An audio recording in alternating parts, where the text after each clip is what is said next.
Me kõik vajame aeg-ajalt valideerimist. Tahame tunda, et meie mõtted ja sammud on arusaadavad, õiged ja jagatud.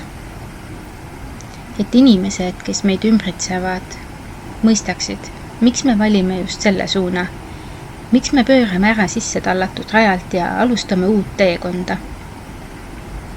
See on loomulik ja inimlik.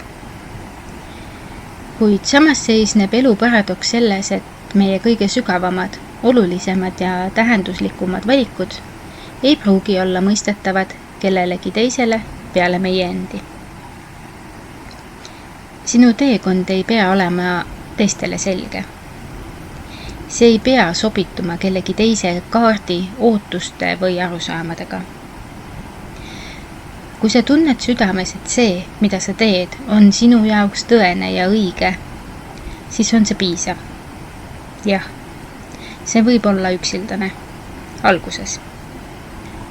Inimesed võivad küsida, kahelda või isegi naeruvääristada. Nad võivad sind mitte mõista, mitte toetada või isegi eemalduda, aga see ei tähenda, et sa oleksid valel teel. Paljud meist on harjunud otsima teiste heakskiitu, enne kui tegutsema asuvad. Me jagame oma ideid lootuses, et keegi ütleb, see on suurepärane mõte. Me ootame, et keegi kinnitaks, ma näen, miks sa seda teed. Kuid sageli ei saa teised näha meie sisemaailma, meie igatsusi, hirme või äratundmisi. Nad ei ela meie nahas ja just selle tõttu ei saa nad alati mõista ka meie otsuseid. Kui sa tunned, et käid õiget rada, isegi kui see tundub imelik, ebakindel või ebapopulaarne, siis usalda seda tunnet. Kõik teed ei vii rahva hulgani.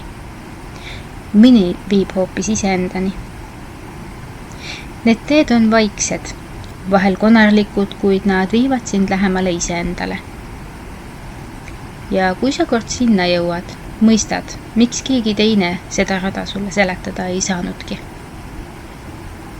Sest see oli ainult sinu jaoks loodud.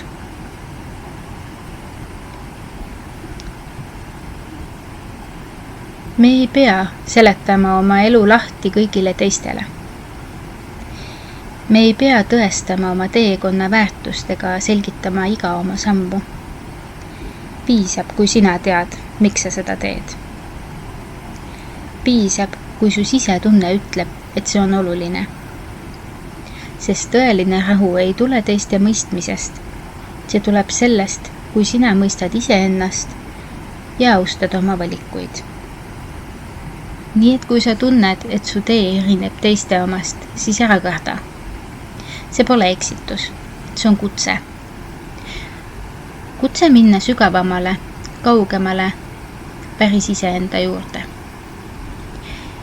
Ja ehk ühel päeval inspireerib sinu julgus kedagi teist alustama ka enda teed. Mitte sinu oma, vaid omaenda ainulaadset rada. Aitäh ja peatse kuulmiseni!